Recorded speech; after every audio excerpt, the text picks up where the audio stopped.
Good afternoon, good evening. Once again, it is my privilege and pleasure to come and spend these few moments of your time.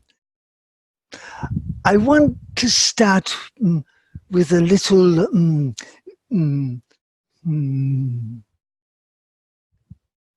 message, shall we call it, that perhaps opens more questions.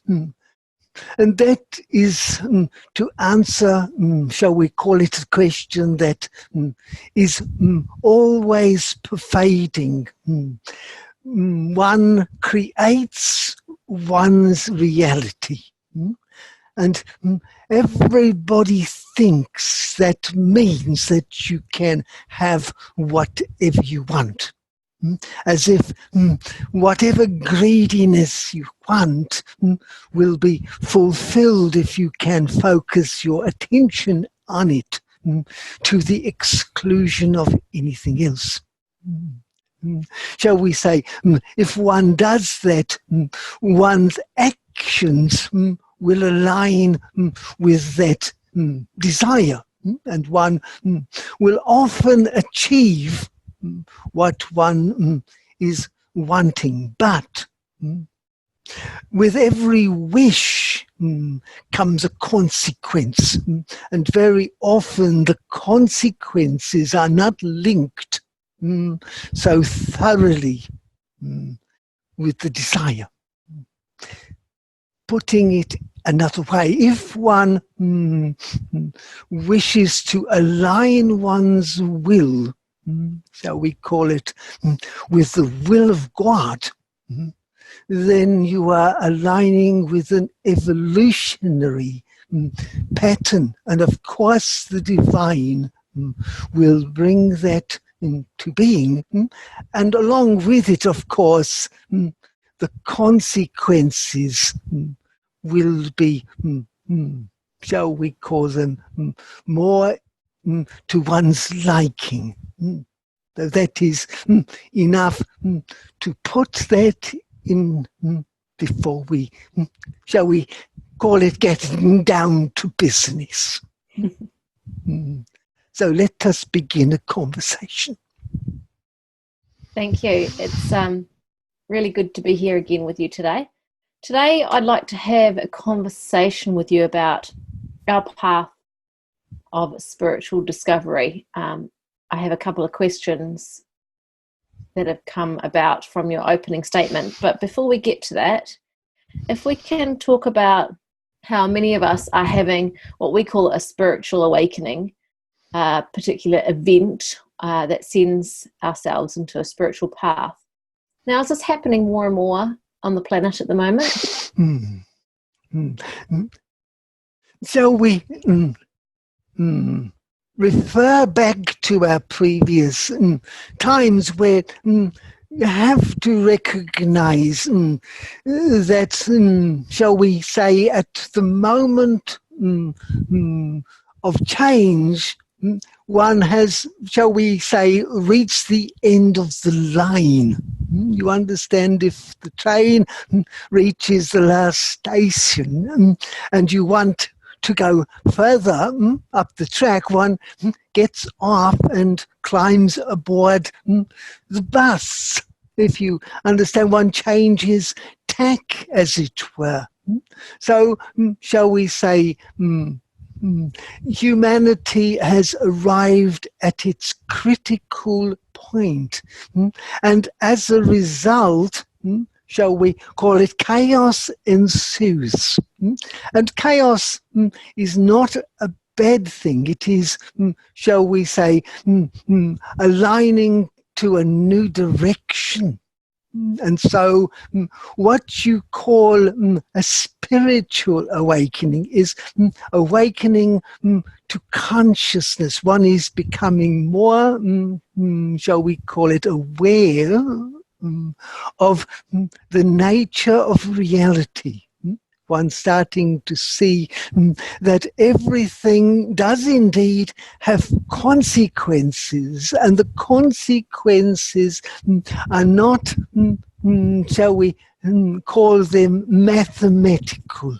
That is, they are not simply an addition, a factor of the sum of certain things, because the consequences are, so we call it, from a different dimension. You understand? And so it is that humankind has arrived. So we call it that even the science recognizes there are more dimensions than what seemed to be at first. If one is in the physical reality, of course, it seems as if it is limited by spatial orientation and, if one likes, a time frame. And now science is understanding that is not enough. There are other ways forward, other dimensions, other approaches, and a new way of looking has to be developed, a shift in consciousness. And that, one could say, is a spiritual awakening, because, and I have wanted always to define this, we have spoken in the past, spirit is so misunderstood. One has spirit, like the horse has spirit. You all know what a spirited horse has. It has passion. It has power. It has freedom. All those things that the human mind wishes to accomplish. Do you understand? So a spiritual path is to find that passion, and it is found when one shifts consciousness. So always we are referring back to the inner structure of reality, well beyond what is apparent as a physical space. Does that make some sort of sense? Yeah, yeah. So when you say a spiritual awakening, of course, and in alignment with that, shall we say, there is also a collapsing and a contraction. Always there is expansion and contraction, a certain beginning to lock down and deny what is in front of the eyes, to become more enclosed in one's own limited perspective. And that is why the two universes must eventually separate. When you close something to a certain degree down, you will find it eventually, shall we say, asphyxiates itself. Yeah. So is there a reason that some of us are waking up before others? Is it predefined or is it relatively random?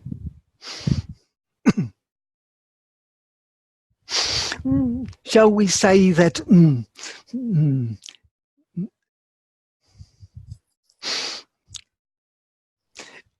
it is not quite as simple to answer that question, because if we talk in terms of lifetimes, then there is the tendency to thread them together as if in a string of time.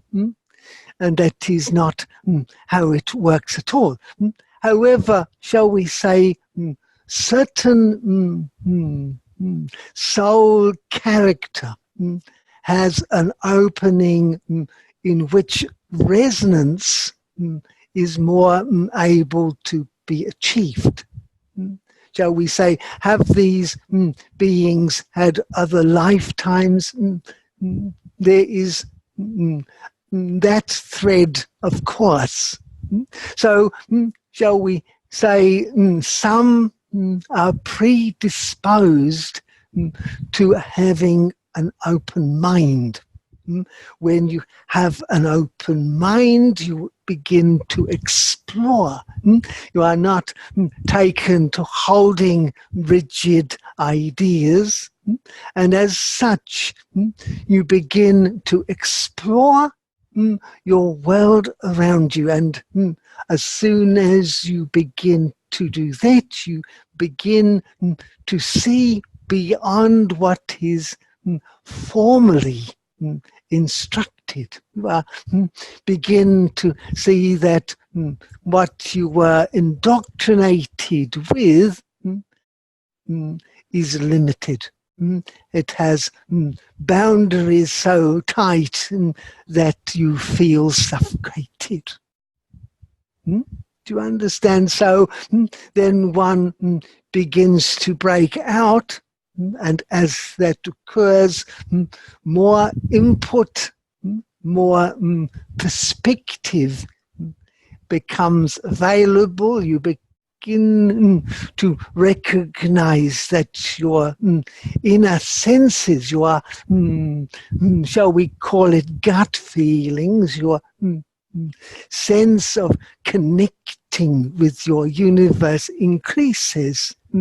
And as such, you begin to open to a higher plane of existence. Does that make some sort of sense? Even, I want to point out, even some of the religious people have had such awakenings because they have, shall we say, penetrated into the parable that the great masters have left behind. And so they see something that does not quite fit. In most cases, then they try to force them to fit. But of course, eventually that will break down. Does that make sense? Yeah. Yeah, thank you. What can you tell us at all? What sort of percentage of the population would you say have become spiritually awoken and aware of the changes happening? That, shall we say, is, let us put it this way. There are many people who have a considered viewpoint that they, shall we say, are spiritually aware. And there are those that often, these first category are very judgmental about. And then there are those that have not woken at all until something happens. And suddenly they are ahead of the pack. Do you understand? So to say anything about percentages is bound to be incorrect. Yeah. Do you understand? Even the worst, shall we say, drunkard might have a perception that leapfrogs them to the front of the line. So when one is judgmental less, when one is not trying to categorize or to measure how high up the ladder one is, that will hold you back. Forget everybody else. There is nobody else in your universe that is anything more than a mirror for yourself. Do you understand? So, shall we say, the average person is some way moving on the ladder towards awakening. Shall we put it maybe on the bottom 3 or 4 rungs? Do you understand? Because even from the position that I am speaking, there is so much outside of comprehension, then you cannot speak about it. Do you understand? It is not available at the physicalized position. Okay, thank you. So for those that are on their path of awakening, many report a feeling sensation or feeling isolated and lonely and struggle to connect with those that are around them that are seemingly asleep or on the lower rungs of the ladder. Can you talk to us about that? Of course. You understand the first position, shall we say, is that one is ahead. I am feeling lonely because there is, and you look around looking for someone who you can talk to, and yet you are at the position of looking down upon everyone else. When you recognize everyone is on the path, everyone is seeking for a higher potential for themselves, everyone is looking for acceptance, then perhaps just accepting another will break the isolation. If one is not simply in that space of judgment, if one reaches out with compassion, maybe you will discover how to become at the top of the league, as it were. Do you understand what I'm saying? Yeah, I do. You understand? So, of course, in the beginning, it seems as if you are on your own.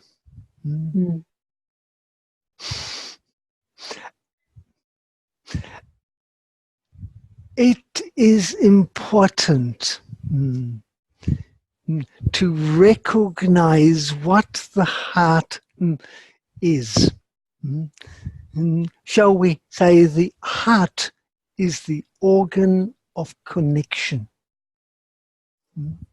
If one's heart is open, one sees and feels everything around yourself. You feel, shall we say, your environment. It is not separate from yourself. You are beginning to integrate with the environment you find yourself in. You begin, shall we say, to walk inside yourself. And with that, you begin to feel, shall we say, the elation and the pain of those around you. And it awakens within the heart compassion. You begin to feel for those who are struggling. And like any child, you would pick them up to comfort them, to not as if you are better, but that you are helping them grow stronger, to be your own support. You understand, like a parent, you help your children, and later on they will repay it when you are old and feeble. You understand what I mean? It is an investment. If you do not treat them well, do not expect much in return. Do you understand? And that way you are become closer to them, and they can feel, and you will not be separate.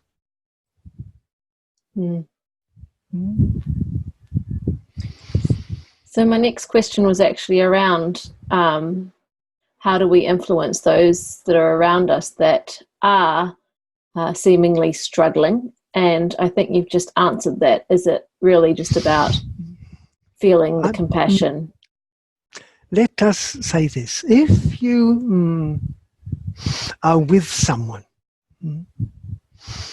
and you are interested in them, you understand they are wanting to explain themselves, they are wanting to talk, they are wanting to fill the space, and so often you are already in judgments, you are already trying to get your point of view across, you are wanting to stop them, you are wanting.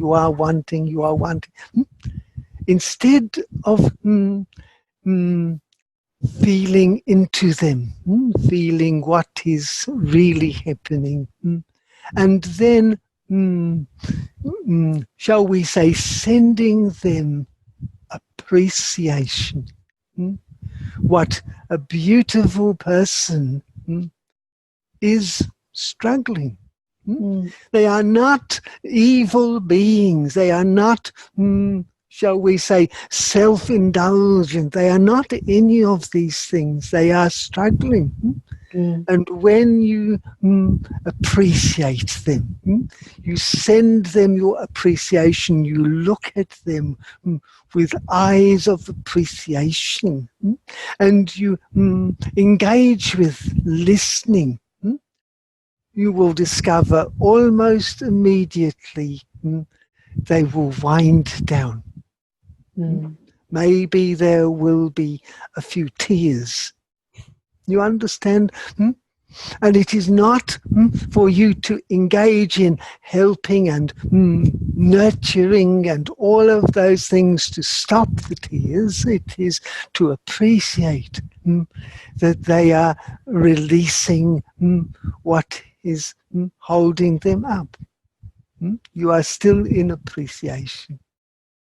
You understand, if everyone were to appreciate in such a fashion, every war would stop. And everyone would grow up being accepted. And then the isolation would not occur. Because one is isolated because one has lost connection with the self.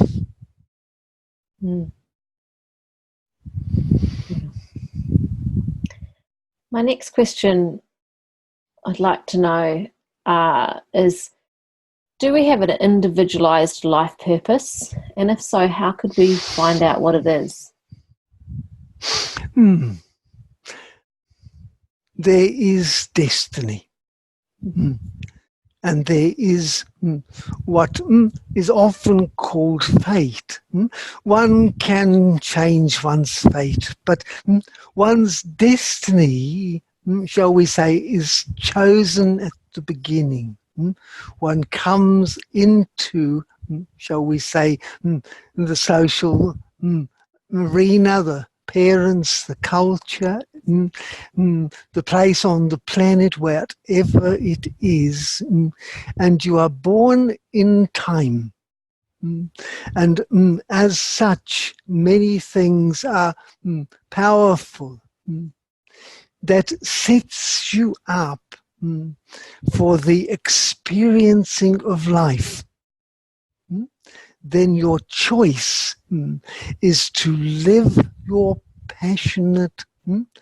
You understand, let me go back to what I talked about the horse. The horse has passion. It wants to run in freedom. It wants to live and show its strength and its beauty. Is that what everyone wants? Is what you are drawn to? What fulfills your nature? What gives you a sense of belonging, a sense of being useful, a sense of being fulfilled? How much freedom does that give? How much power have you discovered? And yet, how often are you trying to fit someone else's prescription? Almost as if you go to your pharmacy to get the doctor's prescription to sort out your problem rather than looking at your problem yourself.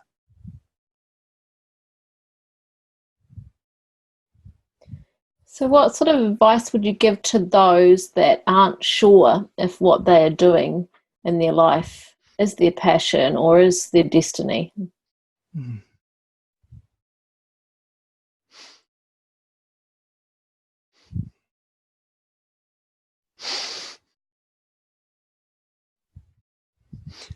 Shall we say this? Everybody knows what is their passion, what is their draw card. And most people have been taught, shall we, to deny this. They have been taught to come put it under wraps, as if there is good and evil, that one has to fit in to the old system. And of course, up until this point in history, that was accurate. But as the changing tide, shall we say, takes place, shall we say there is less and less need to fit. Now you have to find your life purpose, your life's will. And for most people, it will, shall we call it, be artistic. I want to say artistic because it expresses one's nature.